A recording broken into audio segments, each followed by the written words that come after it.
Hello students, कक्षा 12 का जो विषय इतिहास है उसके अध्याय 5 के बहुत महत्वपूर्ण प्रश्न आपको बताने वाला हूं। चैनल को आप सब्सक्राइब कर लीजिएगा। यदि आपको इतिहास के अन्य महत्वपूर्ण प्रश्न और अन्य पाठों के भी चाहिए तो आप इधर ऊपर लिंक दिया हुआ है, उस पर क्लिक करके इसे प्राप्त कर सकते हैं। तो आइए शुरू करते हैं महत्वपूर्ण प्रश्न। देखिए, सबसे पहला प्रश्न है, अल बरूनी की समझ में बाधक अवरोध कौन कौन से थे? तो इसका उत्तर है, अल बरूनी की समझ में बाधक अवरोध थे भाषा, धार्मिक अवस्था व प्रथा में भिन्नता व अभिमान। ये प्रमुख बाधक अवरोध थे। दूसरा प्रश्न है, भारतीय डाक व्यवस्था की कुशलता का उल्लेख किस विदेशी यात्री ने किया है? तो इब्ने बतूता ने भारतीय डाक व्यवस्था की कुशलता का उल्लेख किया है। अगला है प्रश्न संख्या 3, इब्न बतूता के द्वारा वर्णित उन उपजों के नाम बताइए जिनसे उनके पाठक परिचित नहीं थे। तो वो है नारियल और पान। प्रश्न संख्या 4 है, अल बरूनी ने भारतीय विचारों को समझने के लिए किन कृतियों का उपयोग किया? तो वेदों, पुराणों, भगवत गीता, मनुस्मृति, पतंजलि की कृतियों आदि का उपयोग किया।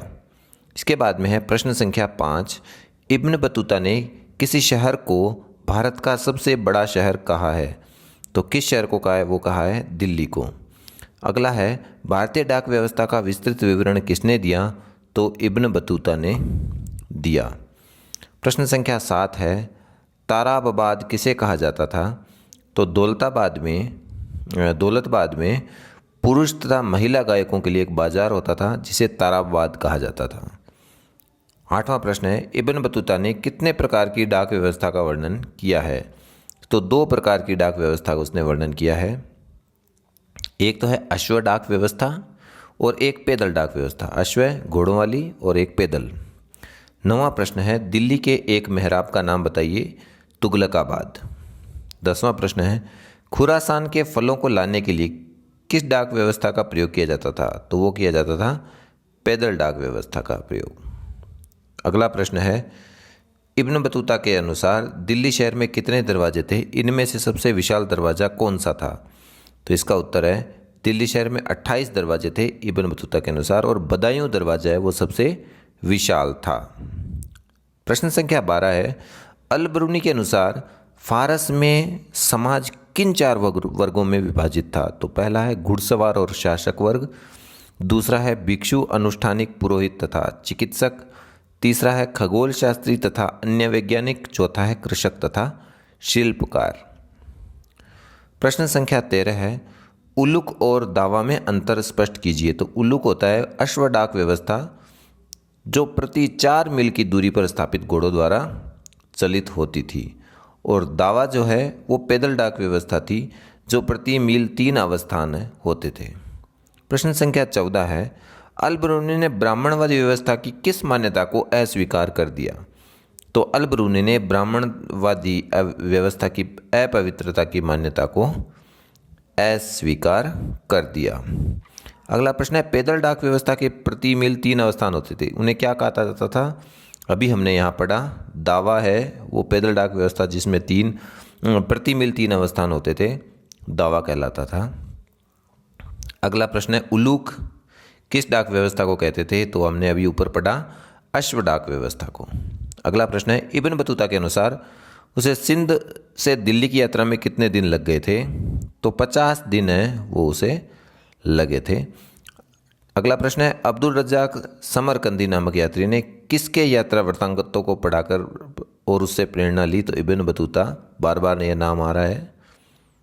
अगला प्रश्न है, डाक व्यवस्था के माध्यम से गुप्तचरों की खबरें सुल्तान तक कितने दिनों में पहुंच जाती थी? तो वो 5 दिनों में पहुंच जाती थी। अगला प्रश्न है, इब्न बतूता के अनुसार महीन मनमल की किस्में इतनी महंगी थी, उन्हें कौन से वर्ग के लोग पहना करते थे? तो अमीर और धनाढ्य वर्ग के लोग इन्हें पहना करते थे। अगला प्रश्न है, भारत के उन 2 नगरों के नाम लिखिए जिनका इब्न बतूता ने दौरा किया और विश्ववादी संस्कृति पाई। वो है दिल्ली और दौलताबाद। अगला प्रश्न है, इब्न बतूता के अनुसार अंगूर लता की तरह किस वृक्ष को उगाया जाता था? तो वो है पान। अगला प्रश्न है, दिल्ली को तत्कालीन ग्रंथों में किस नाम से उद्धृत किया गया था? वो है देहली। दिल्ली को दिल्ली नाम से उद्धृत किया गया था। इब्न बतूता के अनुसार कौन सा शहर दिल्ली को चुनौती देता था? वो था दौलताबाद, महाराष्ट्र।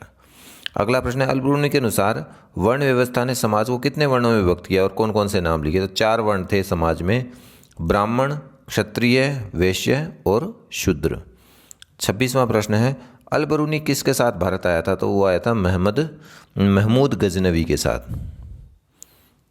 अगला प्रश्न है, इब्न बतूता किस देश का निवासी था? वो था मोरक्को। नेक्स्ट प्रश्न है, इब्न बतूता ने अपनी यात्रा का विवरण किस भाषा में लिखा है? तो वो लिखा है अरबी भाषा में। अगला प्रश्न है, गुप्त काल में कौन चीनी यात्री भारत आया था? तो वो आया था फाहियान। दिल्ली से दौलताबाद जो राजधानी परिवर्तित की वो किस राजा ने की थी? तो वो की थी मोहम्मद बिन तुगलक ने। अगला प्रश्न है, वास्को डी गामा भारत कब आया? तो वो आया 1498, 17 मई 1498 को। नेक्स्ट है, मार्को पोलो ने 13वीं शताब्दी से जिस स्थान से चलकर चीन और भारत की यात्रा की वो था, उसका नाम था वेनिस। अनेक विदेशी यात्रियों ने भारत की 2 चीज़ों को असामान्य बताया, वो है नारियल और पान। अगला प्रश्न है, अल-बरूनी भारत में जिस शताब्दी में आया था वो थी 11वीं शताब्दी। नेक्स्ट है, इब्न बतूता की भारत यात्रा को जिस शताब्दी से संबंधित माना जाता है वो है 14वीं शताब्दी।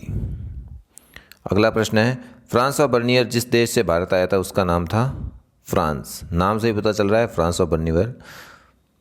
अगला प्रश्न है, मोहम्मद बिन तुगलक ने दिल्ली का काजी नियुक्त किया था, वो किया था इब्न बतूता को। नेक्स्ट है, मध्य एशिया के रास्ते होकर इब्न बतूता सन 1333 में स्थल मार्ग से कहाँ पहुँचा? तो वो पहुँचा था सिंध। एक इम्पोर्टेंट प्रश्न है, तहकीक-ए-हिंद में किसका यात्रा वृत्तांत लिखा है? तो वो अल-बरूनी का यात्रा वृत्तांत लिखा हुआ है। अगला प्रश्न है, मेगस्थनीज कौन था? तो मेगस्थनीज राजदूत था। कौन सा फ्रांसीसी यात्री पेशे से एक चिकित्सक था? वो था फ्रांसीसी बर्नियर। वो कौन था? तो फ्रांस का रहने वाला एक चिकित्सक, दार्शनिक, राजनीतिक दार्शनिक और एक इतिहासकार भी था। अगला प्रश्न है, कौन सा फ्रांसीसी यात्री भारत में 12 वर्षों तक रहा? तो फ्रांसवा बर्नियर है, वो 12 वर्षों तक रहा। कब से कब तक? तो 1656 से 1668 तक। कौन से फ्रांसीसी यात्री ने मुगल शासक जो था दारा शिको, उसके चिकित्सक के रूप में सेवाएं दी थी? वो भी थे फ्रांसवा बर्नियर। आप बर्नियर चिकित्सक था, आपको पता ही है, तो वही सेवाएं देगा। अच्छा, उसका ग्रंथ कौन सा था? वो था, बर्नियर के ग्रंथ का नाम था Travels in the Mughal Empire. ये उसके ग्रंथ का नाम था। अगला प्रश्न है, किस फ्रांसीसी यात्री ने राज्य के स्वामित्व को राज्य और उनके निवासियों दोनों के लिए हानिकारक माना था? तो फ्रांसीसी यात्री बर्नियर जो था उसने माना था ऐसा। और किस इतिहासकार ने राज्य के आकार खोने की कार्यप्रणाली का विस्तृत विवरण दिया है? तो वो भी फ्रांसवा बर्नियर है। अगला प्रश्न है, मोहम्मद बिन तुगलक ने किसे 1 लाख टके यानी कि मुद्राएं 200 दास दिए? वो है नसीरुद्दीन नामक धर्मोपदेशक से प्रसन्न होकर उसको जो है 1 लाख टके मुद्रा और 200 दास प्रदान किए। किस फ्रांसीसी यात्री ने सती प्रथा का विस्तृत विवरण दिया था? वो था, फ्रांसीसी यात्री का नाम तो आपको ध्यान ही हो क्या, फ्रांसवा बर्नियर। किस फ्रांसीसी यात्री का मानना था कि भारत में मध्य की स्थिति के लोग नहीं हैं, यानी अमीरों और गरीबों के मध्य की स्थिति के लोग नहीं हैं? अगला प्रश्न है, कौन सा यात्री? ये भी फ्रांसीसी बर्नियर ही था। इसका उत्तर भी, कौन सा फ्रांसीसी यात्री भूमि के निजी स्वामित्व का समर्थक था? वो भी था फ्रांसवा बर्नियर। कुछ लघुतरात्मक प्रश्न, अल-बरूनी की समझ में बाधक अवरोधों की चर्चा कीजिए। तो पहला अवरोध ये आपके सामने स्क्रीन पर है कि एक भाषा से दूसरी भाषा में अनुवाद करना सरल नहीं था। दूसरा अवरोध है धार्मिक अवस्था और प्रथाएं, है ना, तो उन्हें समझने के लिए वेदों और ग्रंथों का सहारा लेना पड़ा। तीसरा अवरोध था अभिमान। इन समस्याओं की जानकारी होने पर भी वो पूरी तरह से ब्राह्मण द्वारा रचित कृतियों पर ही आश्रित रहा। अच्छा, एक अल-बरूनी ने ब्राह्मणवादी व्यवस्था की अपवित्रता की मान्यता को अस्वीकार कर दिया और जातीय व्यवस्था का पूर्ण कठोरता से पालन किया जाता था क्या?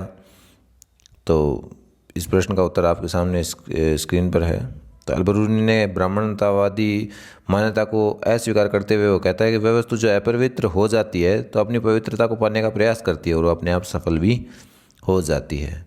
वर्ण व्यवस्था के बारे में क्या उल्लेख था? तो ब्राह्मण ब्रह्म के सिर से उत्पन्न हुए, क्षत्रिय, ब्रह्म के कंधों हाथों से, वैश्य है, उद्भव ब्रह्मा की जांघों से, और शूद्र है, उनका सृजन चरणों से हुआ, वो अल-बरूनी की वर्ण व्यवस्था के अंतर्गत लिखा गया है।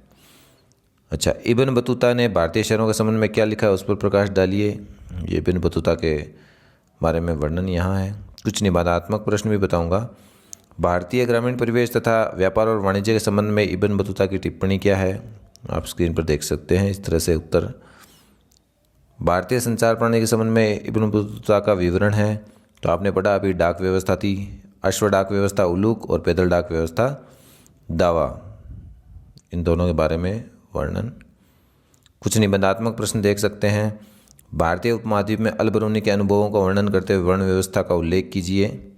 एक प्रश्न यह भी है, इब्न बतूता ने भारतीय यात्रा के वृत्तांत में भारत के सामाजिक सांस्कृतिक जीवन के किन किन बिंदुओं को उजागर किया है, यह भी एक अच्छा निबंधात्मक प्रश्न है।